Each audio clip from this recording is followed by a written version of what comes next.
Dialects are not disappearing. On the contrary, they show up even in written online language.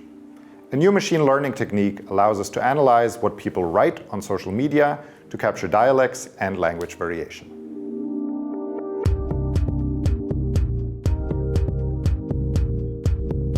In several recent studies, we deploy an innovative method that processes large amounts of social media data to capture gradual differences in language variation. The method provides us with a map of this variation, which can serve as input to further qualitative studies.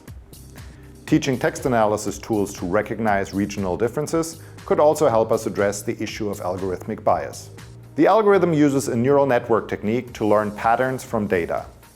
At the beginning, the algorithm doesn't know anything about languages, but simply observes linguistic similarities in the geotagged data and puts them all in a 100-dimensional space.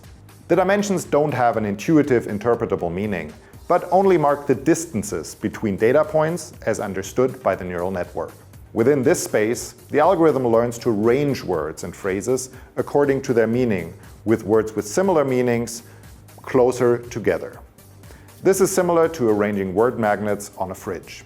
Once the algorithm is finished, we can visualize the data by mathematically reducing the complexity from a 100-dimensional to a 3-dimensional representation. Each dimension is then defined as the quantity of red, green, or blue in the location, and each point is represented as a mixture of these three colors.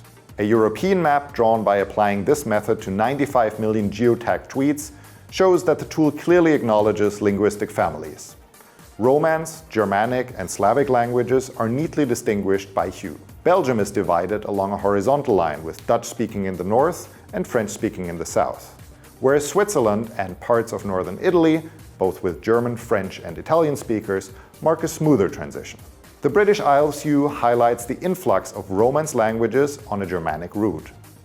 In former Yugoslavia, Slovenia and Bosnia-Herzegovina seem to partly depart from the Slavic linguistic tradition, perhaps marking in this way emerging social and religious fault lines. We also use the neural network on 17 million posts on Yodel, an anonymous mobile chat application popular in German-speaking countries. Even though people usually post in High German, the resulting maps show a dialect gradient from north to south, with Switzerland as a separate entity, confirming what we know about German dialects. However, at the same time, it also highlights how sociodemographic changes are affecting the language. The city of Würzburg, for example, is a Bavarian city that seems to speak the wrong dialect. That is, not a Bavarian, but a Western dialect. We find that this is due to the influx of a large population of college students from the western parts of Germany. While dialects do not distinguish individual towns anymore, they are becoming more entrenched at a larger regional level, even on anonymous social media platforms where people should have little reason to mark their origin.